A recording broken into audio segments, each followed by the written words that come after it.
Hello, Harvest Africa family. This is Andres with Deolinda, and I'm so excited to open this series to a conversation that centers Kenya's creative and textile industry. And to bring this conversation to life, I've had the privilege to speak to three incredible women whose work spans the fields of fashion, poetry, artisan craftsmanship, and these are women who are truly spearheading these initiatives, and they are doing so despite the socioeconomic limitations or reality of what it is to be a woman in leadership.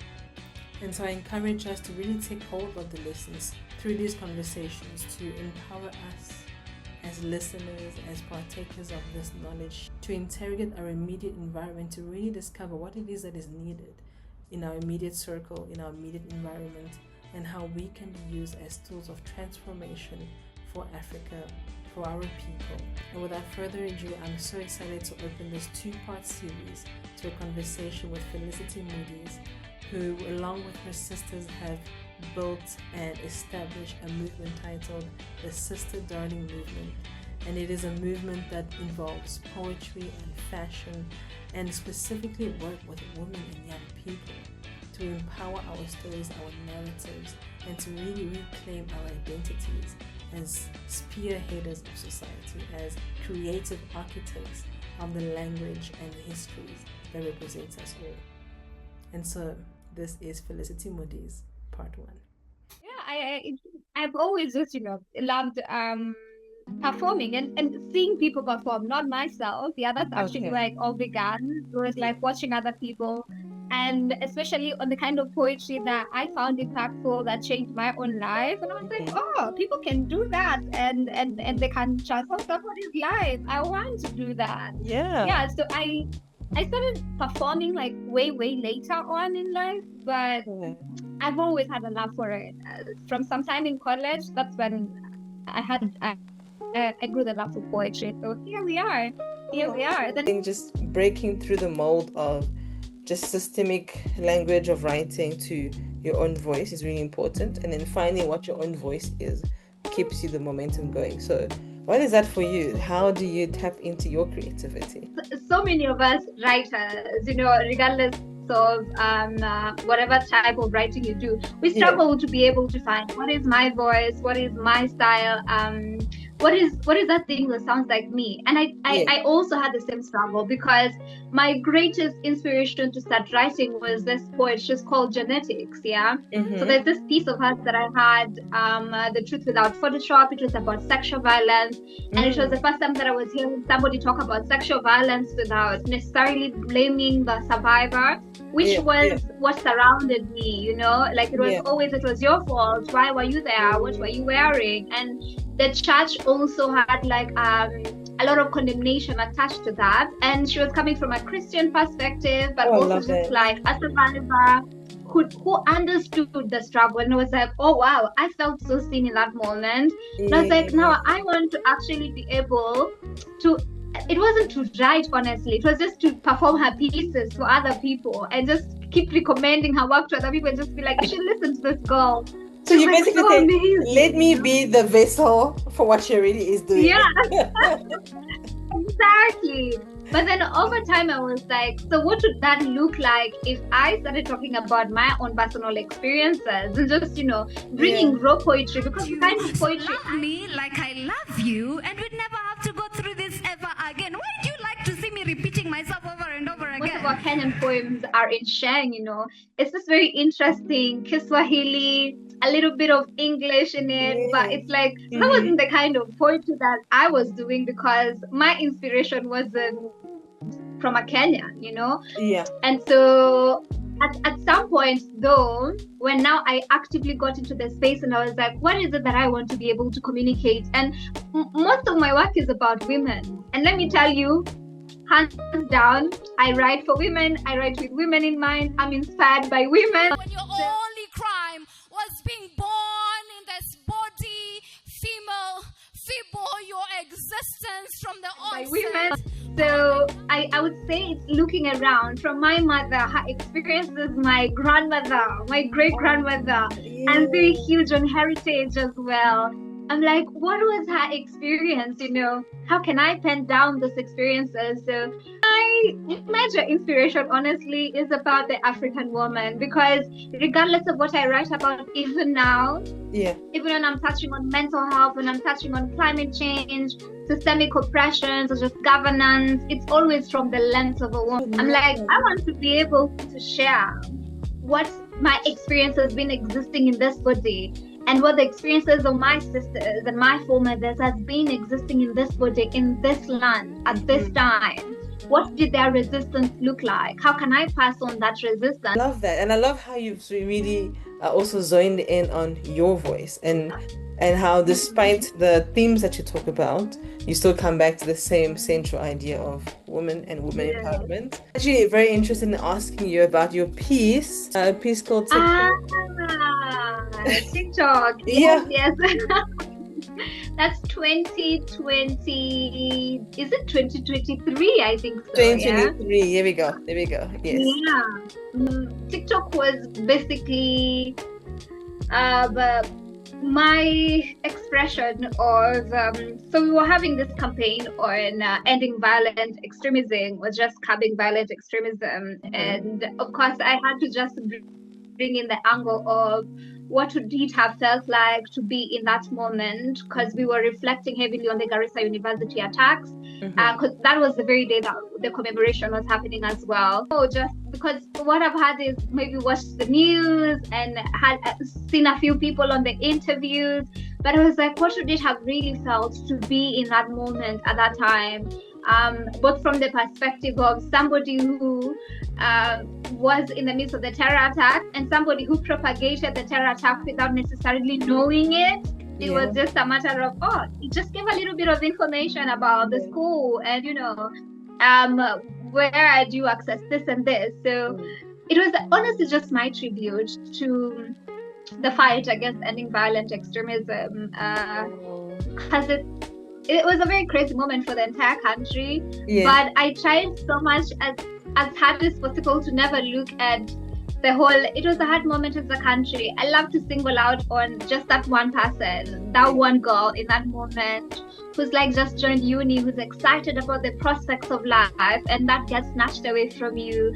I tried to zone into that mother. How was the reception on that piece when you performed it? Tears, a lot. Because that day we had a few survivors in the room. We had the National Anti-Terrorism Council in the room. We had YAD in East Africa, like a few organizations that are working on ending violent extremism in the room. We had people who had these experiences. And it was just a whole emotional experience, honestly. Every single time I have performed the piece, even after that, it's usually a very emotional moment for everybody, myself included, because at some point it just gets to you, because it takes you back into this moment of, now you're here, you're in Garissa, the terrorists are here, this is happening, what next? So emotional, really. That's what I thought. After the show, people always would come to you and they're like, shucks, I have actually never thought about the fact that I have a part to play even in there. I didn't know that violent extremism is something I'm supposed to be speaking about, because it's so far-fetched from me, because we were doing the campaign in Kisumu. I've also traveled to Kampala and done the same piece over there, but like it looks so far-fetched. It's like, it's happened to people in Nairobi, it's happened to people in Garissa, it hasn't come to us. But then, it starts sparking those conversations, and that's the beauty of performing, really, because it's just beyond the stage, it's beyond the tears. Okay, we've cried, we felt emotional. What next? Thank you. So I'm really huge on what next. Yeah, I love that. And especially because I think even just to put this conversation together, the initial conversation was to talk about the textile industry, but now you're bringing it back to another side of a segment I'm putting together for the publication. Because I already began a series thinking through just noting ideas on just art as activism, and I started in sort of seeing, how is visual arts used in activism? And then recently, I studied and did a piece on how music is used as activism, right? And the intercontextuality of music. So even though you have music that are, exciting and flair and they are popular, the languages of the music speak to a certain societal issue, right? So for example, if you look at Papa Uti, I don't know if you know the song by the French, by Belgium singer Stromae, right? His music, that song specifically, it's about an absent father. His music, the music itself talks about society's issue of absent fathers and just what it does to the child, and then even the language of the mother in relation to that. And he just sort of, even in the video, just how he merges the storytelling to really speak to that issue. There's even another artist, M, who wrote an album called Totem, which is basically an ode or an homage to a Malian griot, right? And that piece of work honors just the rich history of the Malian people, and even just the musicality of it, and how just music itself is used for sort of preservation of our culture, right? So I've been studying all these themes, and now that you're talking about this, I'm even wondering, as a poet, as a poet, right? Even talking about the terrorism, and you're talking about just poetry in just activism, in all the spheres that you're involved in, right? How is poetry for you a form of activism, right? And how do you respond to that call to really say, I'm going to use this medium to really answer or speak against or speak to a societal issue that I'm facing, that I'm passionate about? And how is that? How does that feel for you? How do you even generate that space? Yeah. So I think that for me, it would be prudent to say that I was already doing activism through my poetry, even before I knew the word activism per se, because I think like every single moment when we speak to the issues that are affecting us, without knowing we are speaking to issues that are affecting 1, 2, 3, 4 other people in the world, but now I very hugely identify as an activist, and I have loved the space. And I'm going to be honest, like I think from 2022, I run this movement. I could run it with an amazing team. It's called the Sister Darling Movement. It's basically an art and the media space where we tell the stories of the African woman to just better reimagine gender equality, because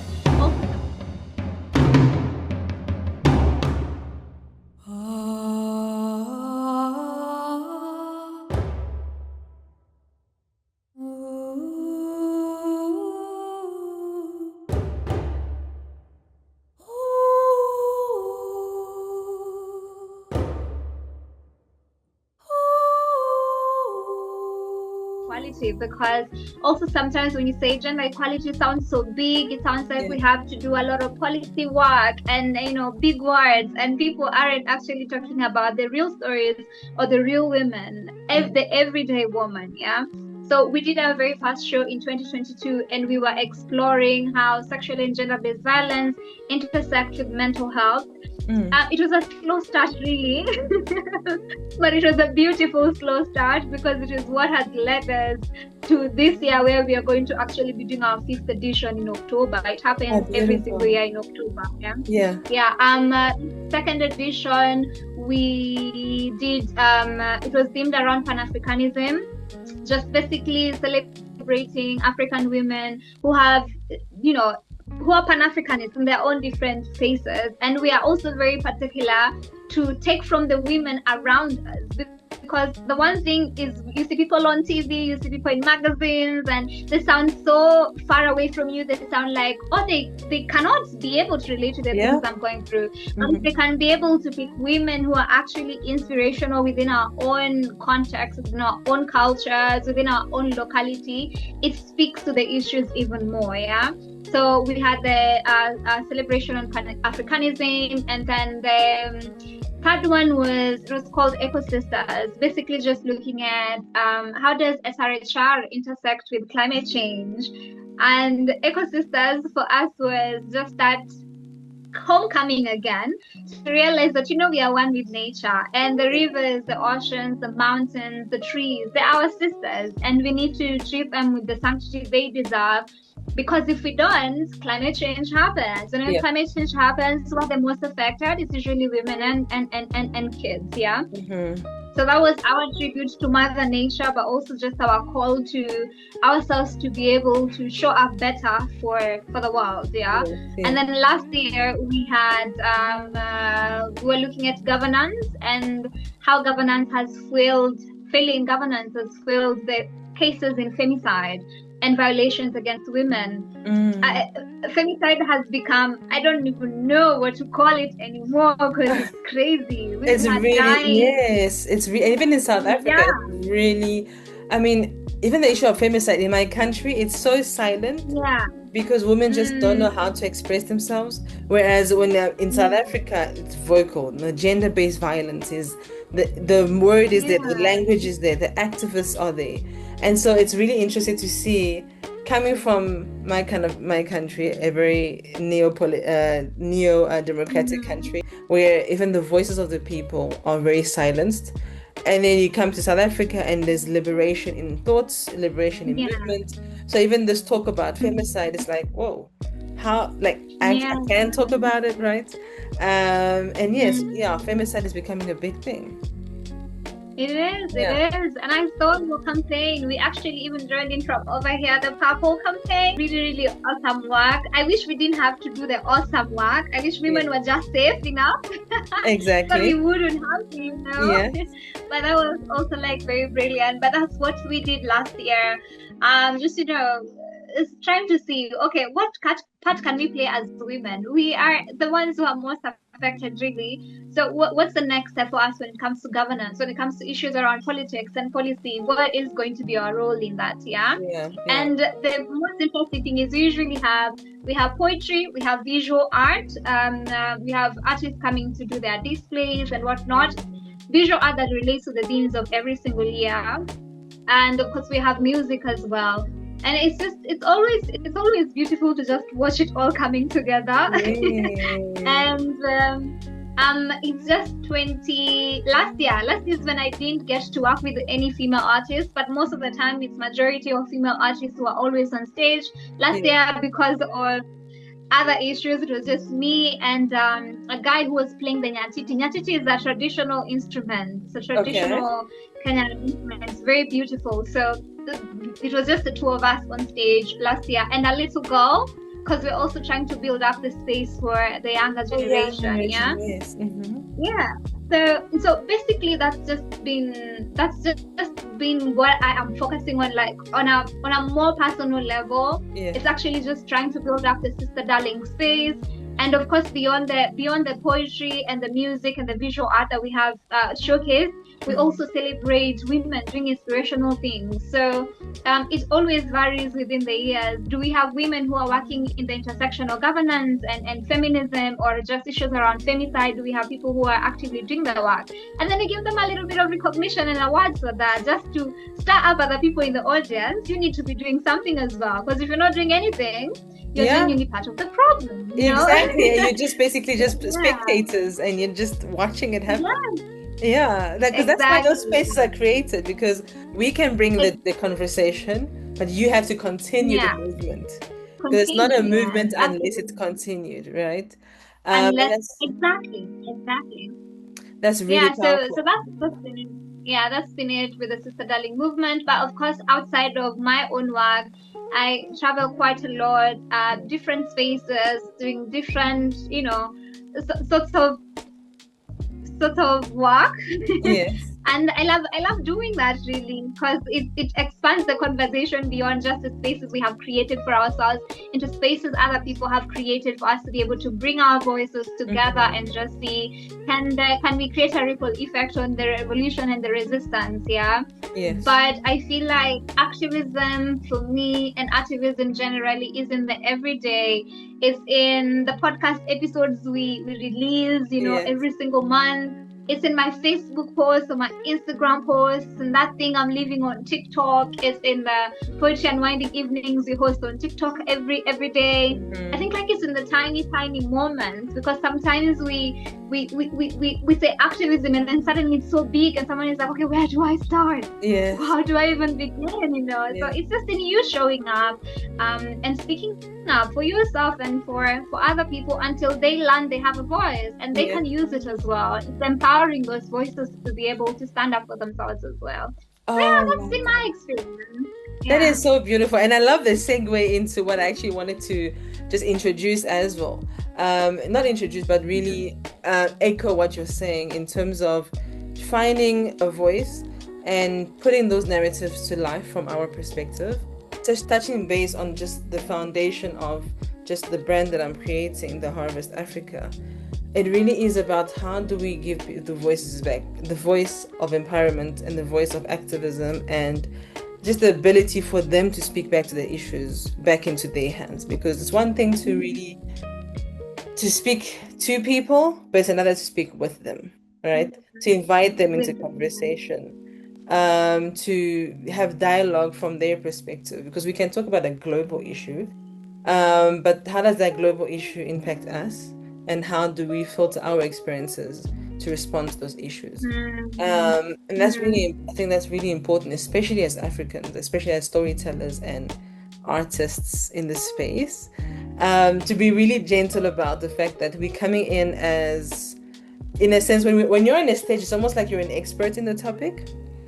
And when you take yourself back, you say, I'm someone who's curating the space for that dialogue, but actually I'm not the lead. They are the lead. They need to inform their responses. I'm just bringing a tool and just a point of opening for them to do that, right? And how have you found that ability to really connect people, or the audience that you're speaking with, to invite them into dialogue, to really create spaces for community and for engagement? How have you created that space? Thank you. For the Sister Darling movement, it's always been a space for dialogue, because the interesting thing that happens is in between performances. So we have a performance, it's come to an end, or when the MC or the host is introducing the show, then there's conversation that happens. And what do you think about this issue? Have you faced this governance failures as a person? What do you think we need to do as a people moving forward to be able to create a better Kenya for the generations that are coming after? And then there could be performances happening, and then we have reflections again. Is there any part of that piece that resonated with you? Is there any part of that song that resonated with you when you came in? Is there a visual art piece that spoke to you as well? So we constantly are engaging the audience beyond the performances. We're journeying together from the start all the way to when we finish up. And then last year we started something beautiful where we had what is it? It's some sort of corner with sticky notes on it and pens, and you could write what your own resistance is going to look like moving forward. So everybody would just write, and then we stick them. Yeah, we stick them on the wall so that we are able to keep reflecting on, okay, these are the things that people said. What have you been doing so far when we reconvene the following year? That is taking away the burden from us as the movement, from us as the curators, to now you have a part to play. So what's going to be your role moving forward? And then, of course, we also have the Sister Darling podcast. I told you that women we celebrate every single year, yeah?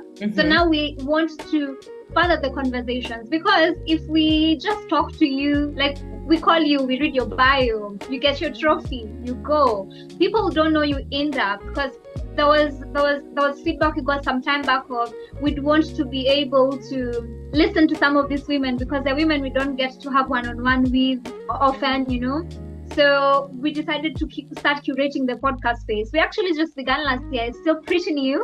We have them over, we chat, and we explore their journeys. What is it like being you and in whatever different fields that they are operating in. So we have been doing that.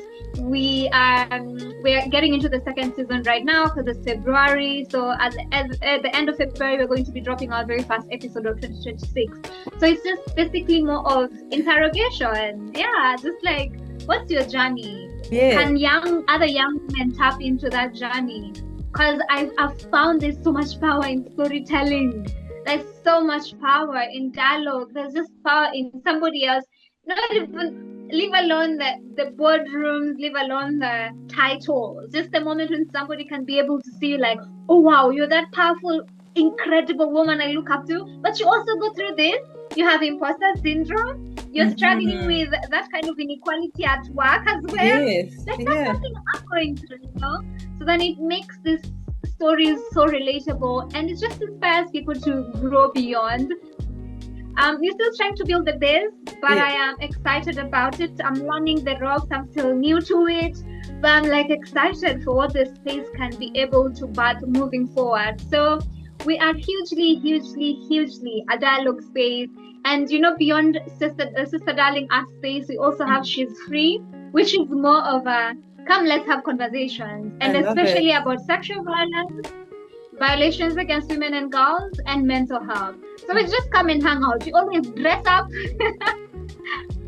We do that in April, the Sexual Assault Awareness Month. We dress up, we look nice, and then we come together and do a bunch of nothing serious, you know, just unwind and let's talk, you know, what have you been doing in your space? What am I doing in my space? Yeah. Okay, so let's go outside there and keep doing the awesome work we're doing. So it's always been a space for dialogue. It's always been that space of community.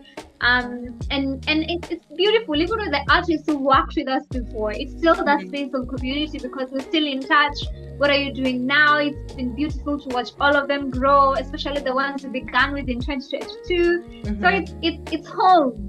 Literally, I think that's what I would call it. It's home. I love that. And I think as young as, you know, your work has been, Asha, how has it been for you to even establish this platform, to bring in those people, attract them, and say, well, here's a platform, let's build it, let's create together? Has it been, you know, almost like, is it like a call to just inspire? Are you just inspired to do so? Or is it a deeper sort of conversation with yourself where this is a space that you are part of, a movement that you're a part of, that just means so much to you? And how has it been cultivating that? The cultivation, my Lord. I mean, need a moment to just go scream. It's been crazy, man. Yeah. It's been crazy. I have had so many seasons where I'm like, nah, it's okay. We don't have to do this one. We don't have to do it this year. People know we are here. Yeah. People know we've done this. And then I'm like, oh shucks, you can't afford to not do it. You've got to stay consistent. You've got to keep up the work. You've got to show up because it's bigger than just you, bigger than financial constraints and not being able to pull in partners. And I think like my greatest challenge when I was first beginning, it was, where do I find the artist? Yeah. And I still have that, where do I find the artists? It's no longer where do I find the artists. Where do I find the artists who are professional and willing to be professional enough to work through this? Yeah. Let me tell you one thing about me is I treat art as very sacred because it is to me. And the second thing is I treat it as a 9 to 5 with a very strict employer somewhere who expects you to show up. And so I'm always expecting the artists that I'm working with to treat it as such as well. And one thing that most people will say about me is, oh, this is really nice. She's so cool and she's so awesome. But you're going to be working with her. Yeah. You have to, you need to be able to show bring up, a top game. Yeah. Yeah.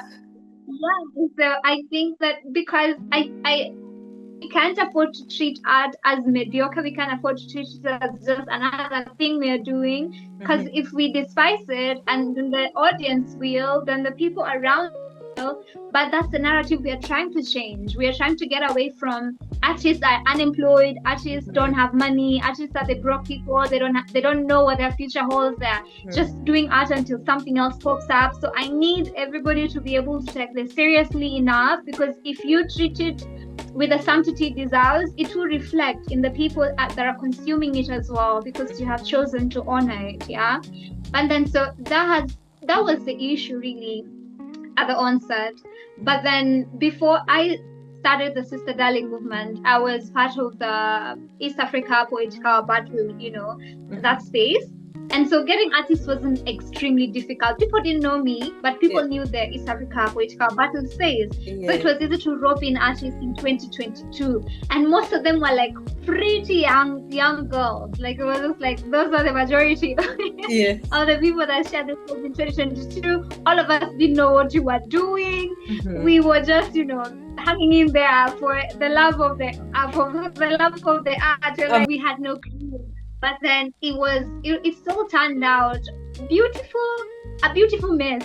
So then 2023 happened and 2024 happened, and then there was the pressure that now I started to have, because this is one of the very few spaces in Kisumu and Kenya, if I dare say, that are actually centering art in the kind of way that we do. So I started having the pressure, oh shucks, people are watching. I have to deliver. I have to do better than I did last year, and the resources weren't coming forth, and I had all these artists that needed to be paid, and I didn't know where the money was going to come from.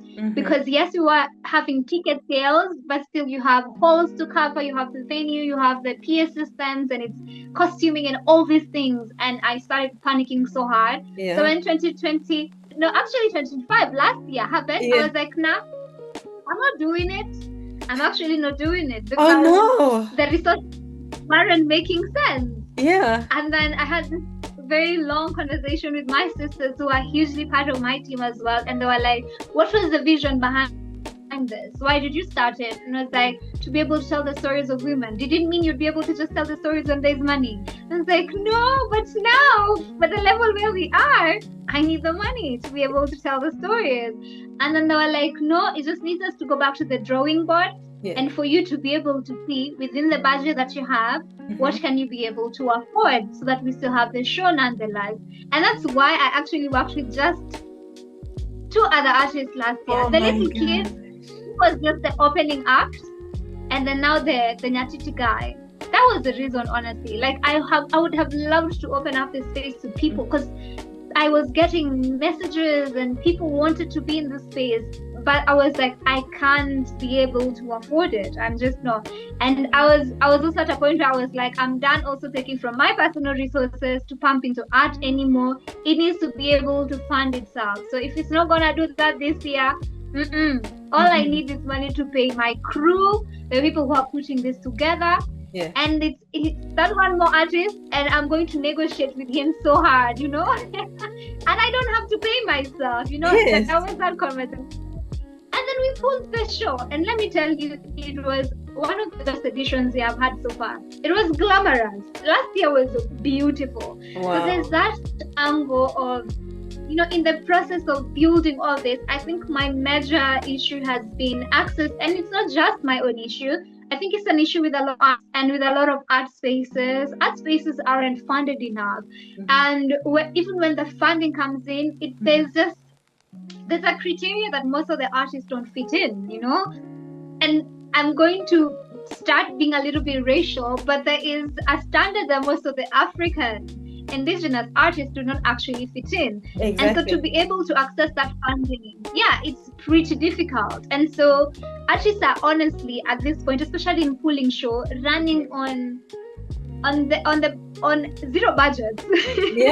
Zero budgets, hoping that somehow things will work out. So if there's anything that's pushing me in this moment, it's actually just passion for the work. It's passion for the movement, and also just that recognition that somebody else gave me a space sometime, and that's why I'm here. If I'm able to give somebody else that says, why not? And then there's also the second recognition of, I saw someone on a space, and that's what inspired me to begin. So if I can be that person who inspires another young girl to be able to do the same, why not? I shouldn't have to restrain myself just because things don't look that they're aligning. Can I now realign things in order to be able to fit in? But if I'm also being honest, I have had community, and I think that's the thing that keeps me going. Yeah. I have this incredible team of young women, of course, and 2 men. And they're the people who will make me do things even when it doesn't make sense. Yeah. They're the people I sit with to brainstorm on ideas, to think like, okay, so this is what I was thinking we should do this year. What do you guys think? I've had a few organizations who are constantly coming through for us, a few local organizations. So I'm like, yo, I don't know where I'm going to get money to pay this and this and this. Can you have it sorted out? And they will just pick it up, you know. We've built community over time with our videographers, with our photographers. They'll just turn up sometimes, whether there is money or not, or the money is little, or it's just facilitation of your transportation, but they will turn up nonetheless. So the Sister Darling movement honestly runs on community hugely, and that's the one thing I am so grateful for being African and for building that movement as well in this moment, because community will turn up behind you. I'm hugely leaning on passion and so much on community. I wouldn't be here without them. It comes back to what, like, just the idea of a beautiful mess, because you have to negotiate space and keep pushing boundaries, right? Where the conversations we are having in our communities are so important, because it's still it makes us really realize that even though we're part of a system, we are the people who form that system. We are the people who, even though we're oppressed by that system, but the system wouldn't exist if we're not present, right? And so if we really are to dismantle those systems, we really have to now bring ourselves the conversation, create those circles of just dialogue and speaking back, and to create those spaces is a beautiful mess, because you have to push, you have to be present, and you really have to define why you're doing it. Because resources in a capitalistic world is a real thing. So now it's like, okay, now I have limited resources, but I have this work that is really, really important just for the core of our society, of the people with whom I work with, or the people with whom I'm passionate about. And even though this is limiting, I'm going to go for it. And I'm just going to trust that God will just align. And something will align, and people will come together.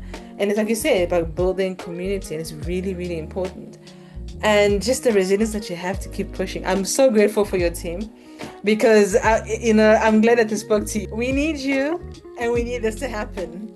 Forget about the money. There's a reason why. And I think just listen to the 2 men that joined you. I mean, even though it's a work that really empowers women, we can't forget about the men in our society, because it is only when we have a cohesive system that it actually functions. Because if we are building in separation, it's impossible, right? Because we exist as an integration, as a team, as a people. So if you're gonna now talk about women's spaces and you're gonna exclude the men, it's like, but actually you are perpetuating the system of just how society is built around separation and misalignment, and you have the patriarchy. Yes, it's true, we live in a patriarchic system, but actually there are men in those communities who agree or resonate with our language, with our movement. And so let's bring them into conversation. We community, yes, we talk about feminism, but feminism is not about extraction. It's about integration, right? Integrating our voices as women, and integrating our voices in the spaces where, even though we have to fight tooth and nail, we belong in those spaces, and let us work collaboratively to create, those paradigms or areas in society. So I love that you work with those men. What was their responses to be part of that? I think I'm also very particular with the people that I would want to interact with and bring into the space. I believe so much in alignment, and I believe so much in the unity of vision as well. So even if it's outside of the Sister Darling space, I need to have seen you doing something for the women. I need to have seen it and had your thoughts about the women. Also, I need to have had your thought on what is this, movement that we are building going to turn out and what your contribution is going to be. It's not a matter of I'm an ally. Because I think we also throw that word around so much. That's right. When all we are being is complacent, but then you're not actively doing any work to be able to further the movement, to be able to further safety and equality for women. So I really wanted to know that first. And the good thing is that people I already knew, because there's my videographer who also does even the podcast production as well. And I had known him previously because before we became the Sister Darling podcast, previously a few years ago, we were doing Tea Time with Moody's and the Business Corner and Not Alone. I was pretty ambitious. And so we took a break, but I had loved his thinking. I had loved how he showed up for people. And so I was like, if I'm to begin this again, there's definitely someone that I would want on my team. And then we have another guy, he's called TJ. He basically does logistics and all this running around for us. And let me tell you, also so insightful because he helps with the creative direction of the shows as well. And he has been here before. Like he's one of the founders of the poetry movement in Kisumu, So it was just, you see that blessing of being able to have somebody who's here throughout all the generations of poets, because I'm like, what? Just a recent generation of poetry. I need to have someone who has who's seen the space, who knows how to navigate the space, who can advise on moving forward. And I love his work as an artist. He's also very huge on language and using our local dialect, to be able to communicate. With a future that now seems so bleak.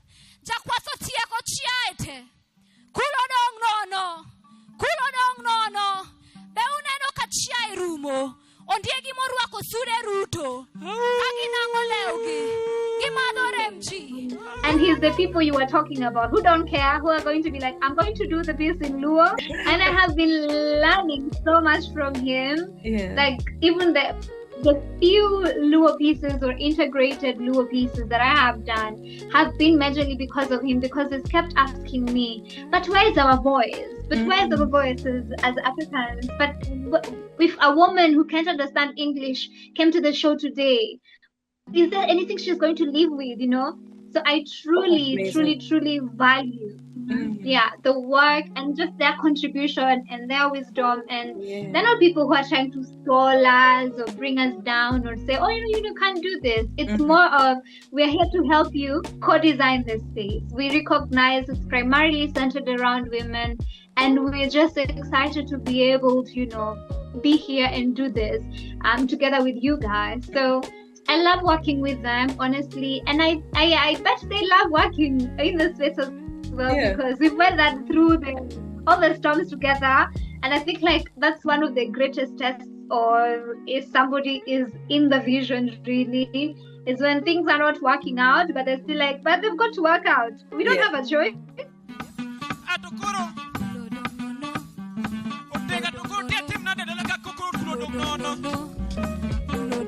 No.